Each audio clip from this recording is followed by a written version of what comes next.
Hello! Good evening po sa ating lahat and Happy Mother's Day 2024 sa ating lahat. Ngayon ay May 12 at narito po tayo para sa ating ika-77th day ng ating sharing ng devotion video. Akalain niyo yun, di ba? Talagang papahaba na at papatagal ng papatagal ang ating sharing ng devotion video. And we thank God because today ay na-celebrate natin na maayos ang Mother's Day. It was a fruitful day. All the message sa ating pagsisimba ngayon ay talagang angkop na angkop tungkol sa ikalalago ng ating espiritual. And ayan, nakabanding natin at nakasama natin, naka-fellowship ang ating mga churchmate. And tayo ay nabusog ng sobra. Kumain kami ng halo-halo na very special at kumpletong-kumpleto sa sangkap, especially made by mga churchmates. So, thank you sa lahat ng mga churchmate natin at sa lahat ng mga mother, upcoming mother, tumatayong mother, mga lola, at lahat ng mother na i-consider natin sa ating buhay. So, bago ang lahat, huwag natin kakalimutan ang manalangin. Ama namin Diyos na makapangyarihan sa lahat muli. Maraming salamat po, Panginoon, dahil naging kagamit-gamit na naman. Very fruitful and blessed ang buong araw na ito ng Mother's Day 2024, Panginoon. Salamat po sa buhay ng mga ina, Panginoon, gayon din ang inyong lingkod, Panginoon, na siyang ginagamit nyo bilang instrumento, Panginoon, upang humubog ng mga tao o mga bata at individual, Panginoon, upang maging mga bata sila na may pagkatakot sa inyo at pananalig sa inyo, Panginoon, at upang mapabuti at mapaayos ang kanilang buhay bilang gabay, Panginoon. Salamat, Panginoon, sa karunungan ipinagkakaloob niyo sa amin at sa bawat isa, Panginoon, nang sa gayon ay makapagbigay kami ng mabuting payo at gabay sa aming mga anak, Panginoon. At alam po namin, Panginoon, na kayo ay may mabuting plano at hangarin para sa kinabukasan ng bawat isa sa amin, Panginoon. Patuloy niyo pong gamitin ng bawat isa sa amin, hindi lamang sa aming pamilya, Panginoon, bagkus sa mga kapwa namin na aming makakasama o makakasalamuha, Panginoon, upang maibahagi ang inyong ebanghelyo at mabuting balita ng kaligtasan tungkol sa tinapos na gawa ng inyong anak na si Jesus sa krus na kanyang inalay ang kanyang buhay para sa katubusan ng lahat, Panginoon. Kayo po ang mapapurihan, kayo po ang madakila, Panginoon, at ang ginawa ng iyong anak na si Jesus, Panginoon, at ang pagsama lagi ng banal na Espiritu na nagbibigay ng gabay sa amin, Panginoon, upang ma-discern, Panginoon, ang mabuti laban sa masama, Panginoon. Kayo po ang siya mag-hari at ang inyong kaluwalhatian lamang ang maitaas, Panginoon, at ang inyong lingkod ay laging manatili sa pinakamababa, Panginoon, sapagkat wala kaming maipagmamalaki sa inyo, Panginoon, dahil sa inyong grasya at habag, kaya kami nakakatayo para magbahagi ng inyong mabuting balita. This we pray in the name of our Lord Jesus Christ. Amen. So, makikita po natin at basahin sa Lucas 18:42. Ito po yung nakasulat. At sinabi ni Jesus, makakita ka, pinagaling ka ng iyong pananampalataya. Message. At sinabi nga daw ni Jesus sa lalaking bulag na makakita ito, at siya ay pinagaling ng kanyang pananampalataya. Application. Makikita na dahil nauna nang naniwala ang lalaking iyon, nagagaling siya at mapapagaling siya ni Jesus. Kaya ang kanyang pananampalataya ang nagpagaling sa kanya. Sinelyohan lamang ito ni Jesus para makita sa pisikal, pero sa loob pa lang ng puso, isip at espiritu ay naganap na o nangyari na nakakita na siya, yung lalaking bulag. Dahil ang paggaling o pagkakita ay nagsisimula sa kalooban natin. Kapag positibo, puno ng pag-asa, kapayapaan, pag-ibig at pananalig sa Diyos, yun ang ina-attract mo na mangyari sa pisikal. Gaya halimbawa, kung nakaramdam ka na may masakit sa'yo, kung iisipin mo na mawawala at gagaling ito, iyon nga ang mangyayari. Pero kapag negatibo ang inisip mo at sinabi, ay iyon din ang mangyayari. Kaya nga, kailangan na kapag negatibo o masama ang pumapasok sa ating isip at kalooban, ay sawayin agad natin ito at palitan ng mabubuti, positibo at magandang isipin nang sa gayon ay iyon ang mangyari sa buhay natin. So, purihin ang pagkabasa ng salita ng Diyos. So, diba, sabi nga, ang lahat ng bagay ay nagsisimula sa ating isipan, sa ating puso, at sa ating espiritu. So, kung ano yung nasa loob natin, yun yung magiging buka ng ating bibig. So, ang ginawa kong example dito, halimbawa, naramdaman mo na parang masakit ang ulo mo, yun na lang muna ang gagawin nating example. Kasi kadalasan yun ang nangyayari. Masakit ang ulo ko, parang sasabihin mo, naku, lalagnatin na yata ako. O kaya, tawag dito, naku, tatrangkasuhin na yata ako. O kaya, may iba naman, worse ay iniisip, naku, baka may sakit na ako sa kung ano tungkol sa ano, sa utak, di ba, yung mga migraine, yung ganyan, di ba? Pag ganun yung inisip mo, yun yung mangyayari sa'yo. Kasi, kumbaga, napapasok ng negative yung isip mo. Pero, di ba, yung sinabi ko nga sa example, na kapag may naramdaman ka na konting ganun sakit na, ipagpe-pray mo na sasabihin na, by the stripes and wounds of Jesus Christ, I am healed. Ayan, sabihin mo, magaling na ako. Ay, wala to. Simpleng ano lang to. Uminom lang ako ng, syempre, kailangan mo rin naman gawa ng application. Yung sabi nga, prevention is better than cure. Kapag medyo may nararamdaman ka, inaman mo na agad ng gamot na kung alam mong ito ay para sa lagnat or magiging posibleng lagnat or sipon. Kung halimbawa, para may tumutulo-tulo ng tubig sa ilong mo, na hindi pa siya naging sipon or hatching ka na ng hatching ng sunod-sunod, ay inaman man agad ng gamot ng saga. And isipin mo na sa pag-inom ko na to ng gamot, matulog o magpahinga na ako bukas, okay na ako or magaling na ako, di ba? So, syempre sasamahan din natin ng panalangin sa ating Panginoong Diyos. And pagkising mo nga ng umaga, di ba? Yun na nangyari, hindi na tumuloy yung nararamdaman mo na sakit dahil inunahan mo na sinaway mo siya or hindi mo siya hinayaan na maganap o mangyari sa'yo. So, sa buhay natin, di ba?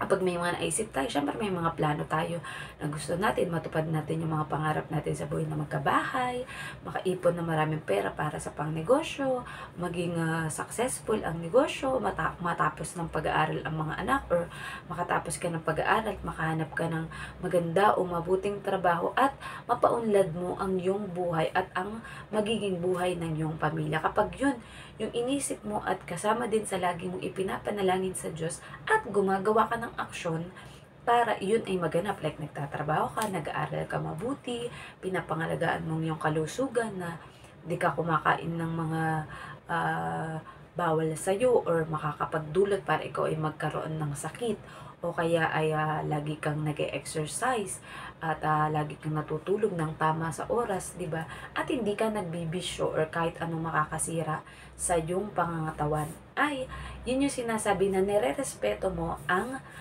natural na batas ng mundo. At yun kasi yung natural law or natural na batas ay inilagay na ng Diyos sa lahat ng bagay at pangyayari simula ng likain niya ang mundo. Dahil pagkatapos niyang likain ang buong mundo at buong daigdig at buong kalawakan at lahat ng ito, within 6 days, within 7 days, 7th day ay nagpahinga na ang ating Panginoong Diyos. Since then, wala na siyang idinagdag o binawas sa kanyang nilikha. Ang lahat ng bagay ay nagre-recycle lang, di ba? Kaya ang tao, sa buong araw, dapat ikaw ay mapapagod, nagtatrabaho, natutulog o nagpapahinga, kumakain ng maayos, para kinabukasan ay ganun ulit yung magiging buhay mo, 'di ba? May lakas ka, may sigla, 'di ba? May enerhiya, and syempre, isa din sa bagay na magiging pahinga natin ay ang pagbubulay-bulay ng salita ng Diyos sa kung saang oras man na ikaw ay komportable or talagang makaka-focus ka, 'di ba? Doon mo siya gawin, 'di ba? Pero may iba, syempre, lalo kapag mga OFW dito sa Hong Kong, ay may iba na hindi pinagkalooban na magkaroon ng sariling kwarto, komportableng kwarto, or lugar kung saan magkakaroon sila ng pagbubulay-bulay ng salita ng Diyos.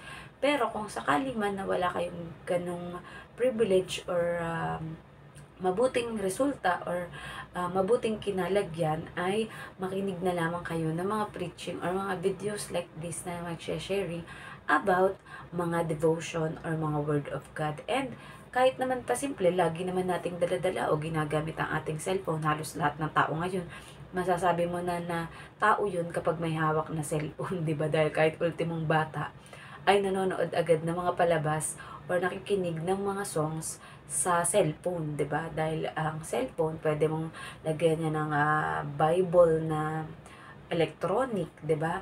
Pwede ka ring manood ng mga videos like YouTube, Facebook video, di ba? Sa mga social media. So, yun yung gamitin nating paraan kung sakali man na wala tayong kagaya ng pinagkaloob sa inyong lingkod na mayroong privacy or private time for the Lord. Ayan. So, marami namang pwedeng magawang paraan. Talagang dapat lang ay iisip at gagawa tayo ng paraan nang sa gayon ay matupad natin or mangyari yung ating ninanais na mangyari na makapagbulay-bulay ng salita ng Diyos. Dahil nga po, wag po nating idadayet ang pagbubulay-bulay ng salita ng Diyos. Dahil kung sa inaraw-araw ay kumakain tayo ng pagkain pisikal, dapat kumakain din tayo ng salita ng Diyos. Kasi magiging gutom or magiging payat or malnourished ang ating spiritual, di ba? Especially sa mga kumilala at tumanggap na sa ating Panginoong Diyos. And sa mga wala pa namang pagkakilala ay